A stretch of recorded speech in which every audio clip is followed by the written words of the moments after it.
Joining us now to discuss this is Dennard, national spokesman for the Republican National Committee. Mr. Dennard, welcome to the program. Good to have you with us. Happy New Year. Thanks for having me. So now that these letters have been sent, particularly the letter today, what happens now? Well, the ball's in the court of the debate commission. I mean, if they want to be serious about having a fair debate process so that the American people can properly have the information to elect our next president of the United States, they should seriously take into consideration and not ignore or dismiss what our chairwoman, Ronna McDaniel, put forth in a very clear, a very objective, and a very positive way of helping the American people do something that's so important, which is electing our president. The things that you highlighted that she put in the letter are reasonable. And I would hope that any Democrat nominee, whoever it might be, will stand with us at the RNC and say that they will debate our Republican nominee anytime, any place, anywhere, at so much so that it is fair and objective so the American people can have an informed opinion about what is happening on the debate stage. Can you substantiate for me how you assess the damage, let's say, for lack of a better term, that the current state of the debates are doing in your estimation? I mean, Donald Trump did win in 2016, didn't win re-election in 2020, but Republican candidates have won, Democrats have won for decades. Some Republican candidates, including Ronald Reagan, have had some really good moments on the debate stage. I love this particular moment. Everyone remembers it from the 1984 presidential debate. I'm sure you remember this moment. Watch. Not at all, Mr. Truitt, and I want you to know that also I will not make age an issue of this campaign. I am not going to exploit for political purposes my opponent's youth and inexperience. That thud you heard was a mic dropping. So how does the RNC substantiate the harm that's being done? Well, I think, first of all, I think it's important for your viewers to remember that the debate commission was not always the way we held presidential debates.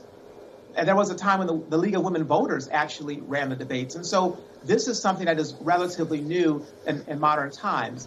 But when you look at the fact that hundreds of thousands, if not millions of people voted well before, because of early voting, before one presidential debate took place, Chairman McDaniel is simply asking, why not have a debate before early voting? So when you talk about damage, the damage is people are voting without having heard from the two candidates for president in a fair, objective debate about the issues. That is common sense, and that is something that I hope the debate commission and the future nominee on the Democrat side would agree to needs to change. I hear you on some of the concerns. I can understand the timing concern, like being able to hear at least one debate before you go to early voting. I think there could be some merit to that. I don't think that everything on the list is completely out of left field, so to speak. But in terms of the objectivity of the debate, I also wonder how you substantiate that, particularly because then President Trump complimented our own Kristen Welker on the way that she handled the debate that she moderated. Watch. Then he goes to Pennsylvania after he gets a nomination, where he got very lucky to get it. And he goes to Pennsylvania and he says, oh, we're going to have fracking. And you never asked that question. And by the way, so far, I respect very much the way you're handling this, I have to say. By the way. But somebody should ask the question. So he said he appreciated Kristen for handling this. Now, everyone's not Kristen Welker. We should all be so lucky. But in terms of fairness, objectivity, I also want to be clear on what you mean by that. Do you mean friendlier questions? Like, I'm not sure exactly how you define that. Yeah, it's really simple. If you worked for one of the nominees, probably shouldn't be moderating the debate. If you donated money to one of the nominees, probably shouldn't be moderating the debate. If you said disparaging things about one of the nominees on Twitter or any other social media post, probably shouldn't be moderating the debate. The debate should be moderated by somebody who can be objective. The debate should be moderated by people who do not have a dog in the fight either way and should not be guiding the American people by the types of questions that they ask or inserting their own biases in it. The debate commissioners. See, I feel like you're asking for two different things, though. Forgive me for interrupting, but I feel like you're asking for two different things. You're asking for someone who has no tangible involvement, and then you're asking for someone who can be, as you put it, objective, impartial, who can be an independent voice. That Venn diagram can overlap. There are plenty of people that I know who work for this company, who've worked for other companies, who may be active in their private lives, but have made a professional commitment never to disrespect anybody that they interact with journalistically. I think there's a Venn diagram there. I think it's very much clear. If you worked for someone, interned for someone, it shows that you are ascribing to what they are putting out and you believe in them and you want to work for them. You should be moderating the debate. It's plain and simple. Be a commentator on the network from 6 to 9 p.m. But you don't want to we don't want you moderating the debate. And this is about fairness for both candidates. That's the thing that we're missing. Yes, we have examples of how it was not fair and objective for the Republican nominee, which were asked for those reforms, but it applies to both sides. That's why we would hope that the DNC would get on board and the Democrat primary candidate would be on board and debate the Republican anytime, any place, anywhere, so much so that it is fair and that it's objective. So absent the DNC getting on board, I know I got to let you go in a minute, but I tend to be a solutions-oriented guy. So I wonder what the path forward would be from here if the RNC decided it did not want to be part of this debate. I wonder if there's a way forward to work this out.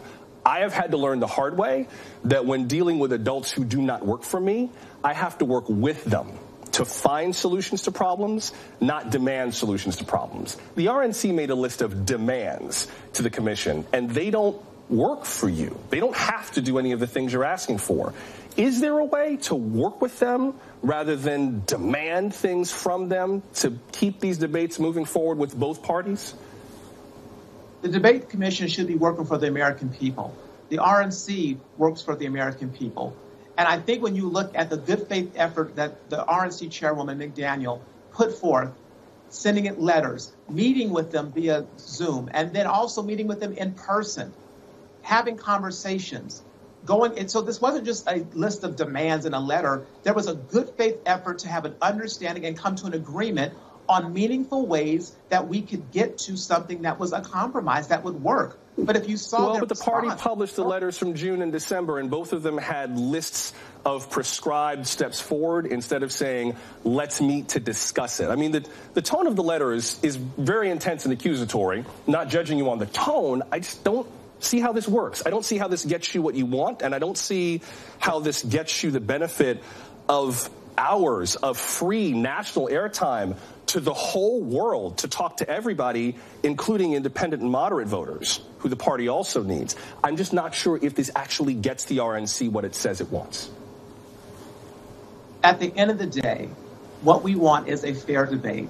We don't want moderators that are not objective and fair. We want a process, a process that is fair to both of them. They changed the rules midway and didn't even inform the Republican side that they were changing the rules. I mean, there were some things that were done that were wrong, and we want to move forward and have it in a more fair and objective and positive way. I would ask the debate commission to come on and say, what are you willing to do? Because so far, you've looked at their letters and their comments, it's been nothing. That's not compromise. That's not working for the American people. We've laid out some general guidelines that we think would make the debate process fair for everyone. And they've so much as said, no thanks. And so I would hope the debate commission will come on your show and explain to your viewers why they are unwilling to make some of these lists of demands, as you call it, what we call it, are suggestions to make the debate process fairer for the American people. I have to also wonder, I know I got to let you go in a second, but I have to also wonder how much of this has to do with the evolution in the Republican Party. Donald Trump's presence has, I think it's fair to say, revolutionized the party in ways that some folks like, some folks don't. How much of this do you feel is an example of sort of the post-Trump Republican Party, what some people derisively call the Trumpian Republican Party, in terms of the way that it deals with mainstream institutions and the mainstream media? I mean, the call of, like, we're being treated unfairly feels very, very similar and very much of a piece of the way that Donald Trump has talked about a lot of civic institutions. Well, you just don't know our chairwoman, Ronna McDaniel. She's a strong